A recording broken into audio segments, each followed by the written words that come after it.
kimbanguistes du monde entier commémorent la disparition de maman Marie Mouilou Kiawanga, épouse de Papa Simo Kimbangu, décédée le lundi 27 avril 1959. C'est elle qui, durant la longue période de captivité de son époux, a su tenir le flambeau de cette œuvre salvatrice malgré brimades et persécutions.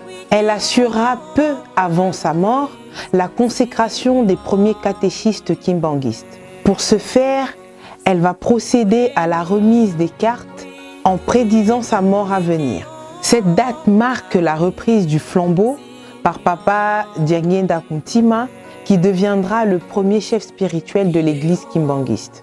Pour célébrer les 64e anniversaire de la disparition de celle qui est considérée comme l'intercesseuse attitrée de tous les kimbanguistes, d'où son surnom Kimpovela, Une date, une histoire, votre magazine consacré à l'œuvre et à la mission de Papa Simo Kimbangu se fait le devoir, à travers ce 20e numéro, nous convier à destiner nos désirs les plus onéreux à Papa Simo Kimbangu, car Mama Mouilou se chargera de plaider notre cause. Mama Mouilou, l'intercesseuse, c'est le récit d'une femme d'exception, épouse et mère, mais surtout veilleuse d'un mouvement qui mutera plus tard en une civilisation, le kimbanguisme.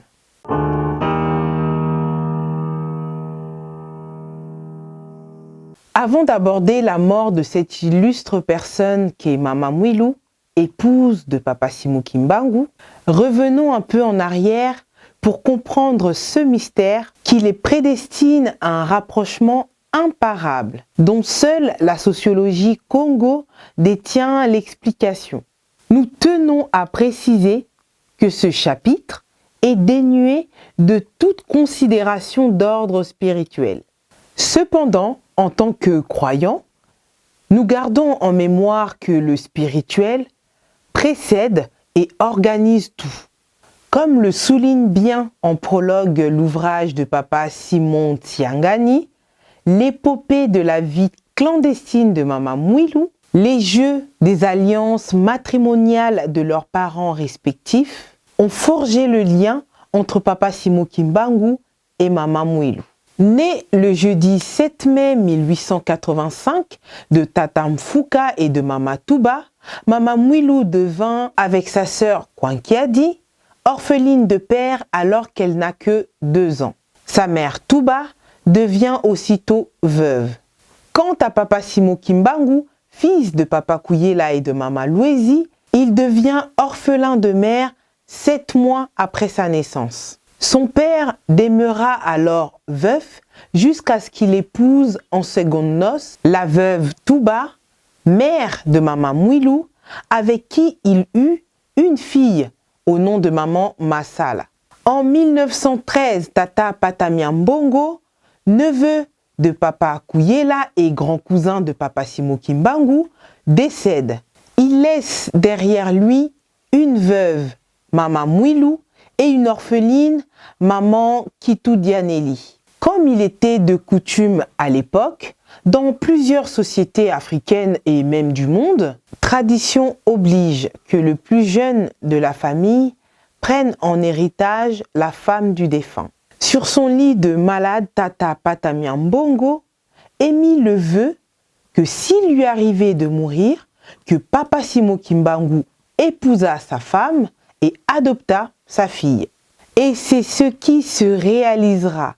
Papa Simo Kimbangu et Mama Mouilou vont s'unir selon la pure tradition Nekongo.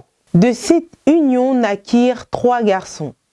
Tata Kisolokele Lukelo, Tata Dialungana Kiangani et Tata Diangenda Kuntima.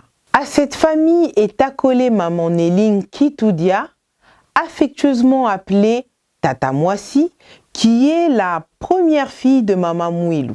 Pour en savoir plus sur les croisements des liens matriarcaux entre Papa Simo Kimbangu et Mama Mouilou, nous vous invitons à consulter l'ouvrage précité, à savoir l'épopée de la vie de Mama Mouilou de Papa Simon Tsiangani, disponible auprès de l'auteur et sur Amazon. Clin d'œil. «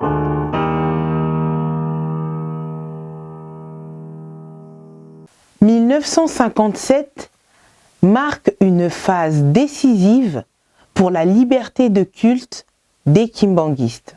C'est au cours de cette année que se définissent les grands enjeux pour arracher le droit de prier librement leur Dieu comme ils l'entendaient et ils le voulaient.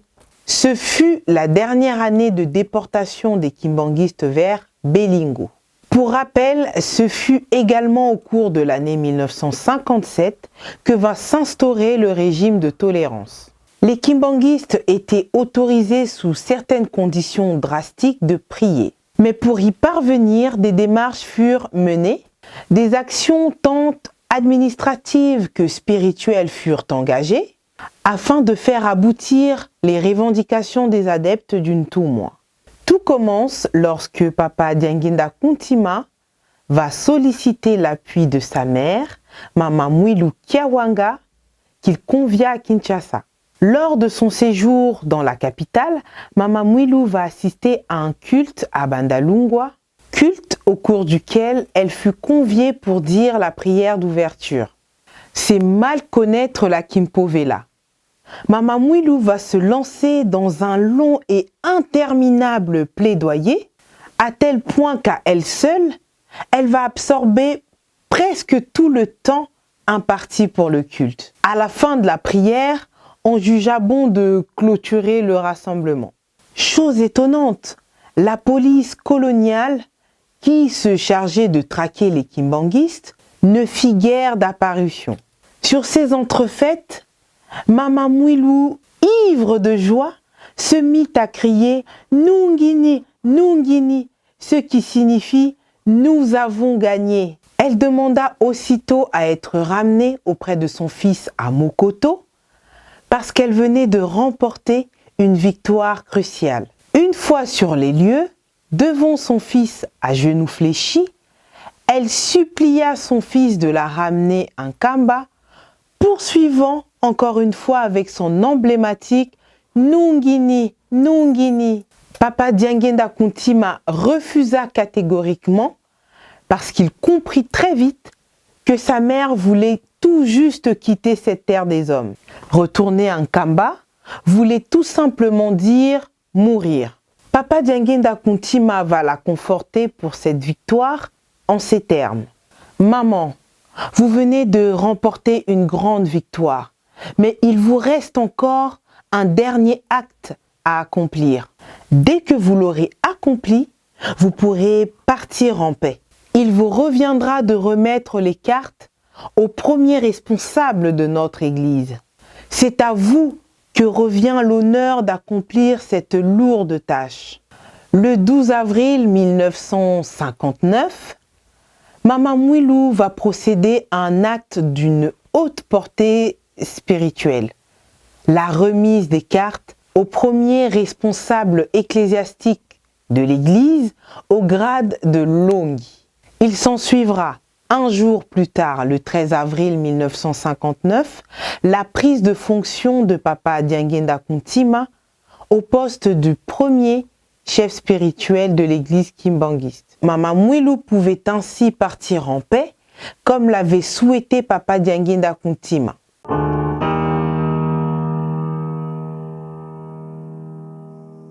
La pérennisation de la mission de Papa Simon Kimbangu passe indubitablement par le sacrifice consenti par Mama Mwilu pour mener à bon port l'œuvre amorcée depuis le 6 avril 1921. 38 années durant, elle a su conjuguer avec les privations et les brimades jusqu'à sortir le mouvement kimbanguiste de la clandestinité sans aucune résignation. Au soir de sa vie, c'est à celui avec qui elle est restée prisonnière en Kamba, Papa Dialungana Kiangani, que Mama Mwilu va se confier et confier les clés du sanctuaire qui est Nkamba à Jérusalem, en promettant de s'ériger en intercesseuse ad vitam aeternam. Au nombre des recommandations lui faites, le maître mot demeure l'amour. L'amour entre les hommes, l'amour pour l'œuvre de Dieu.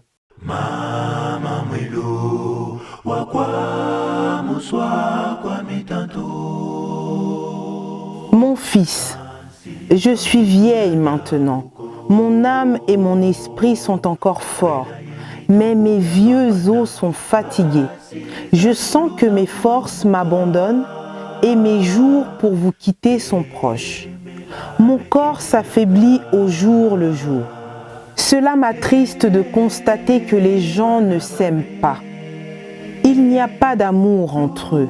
Dieu a créé le ciel et la terre et tout ce qui y est contenu, mais le plus grand au-dessus de tout, c'est l'amour entre les hommes. Il n'y a personne d'autre en qui vous allez recourir. Si votre Père n'était pas mort, nous n'aurions pas ce que nous possédons aujourd'hui, la liberté. Malgré toutes les brimades, les persécutions, je me suis confiée à lui et à son service ma vie durant, surtout à défendre cette œuvre magnanime. Je suis au terme de mes jours sur terre et je vais intercéder auprès de lui afin de vous accorder encore plus de ce qui vous manque. Défendez son travail, défendez l'œuvre sans vous relâcher et sans vous résigner. Luzizila mumvuluzi, kanimosi kanvilwa. Résistez à toutes les épreuves, résistez encore afin qu'aucun de ses enfants ne soit perdu. Peut-on lire en pages 71 et 72 du présent ouvrage. Le lundi 27 avril 1959, peu avant minuit, Maman Mwilu Kiawanga donna les dernières directives à Papa Dialungana Kiangani et bénit l'assistance à son chevet en prenant soin de serrer la main à chaque personne, puis rendit l'âme en toute douceur dans sa demeure à Ngobekuntsu.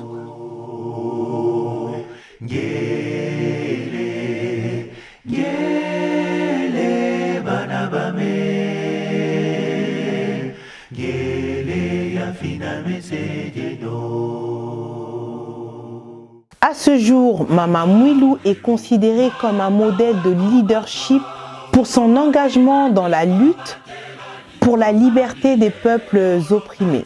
Bien que sur le plan national et international, aucune consécration ne soit attribuée à cette femme, on peut noter à travers le monde plusieurs événements liés à cette date. En Afrique du Sud, par exemple, le 27 avril, c'est le Freedom Day, la fête de la liberté qui commémore l'abolition des régions réservées aux populations noires, ou l'adoption du nouveau drapeau sud-africain et les premières élections libres post-apartheid en 1994. En Catalogne et d'autres pays hispaniques, c'est une fête consacrée à celle qu'ils appellent la Vierge Noire.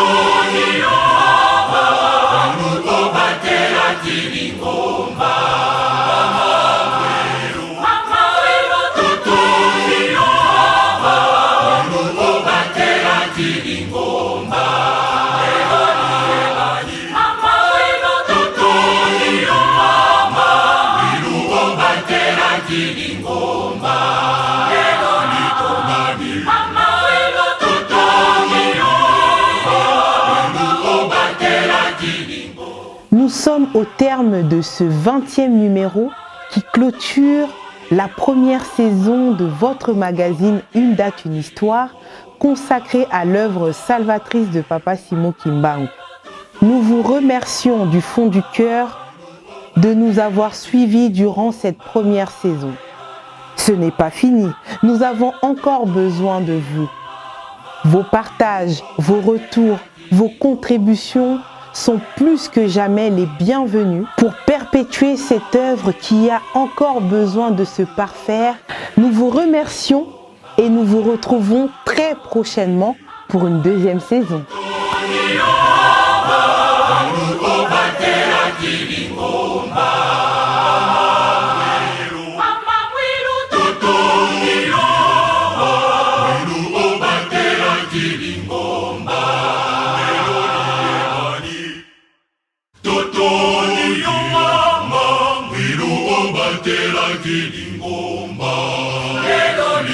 Mama,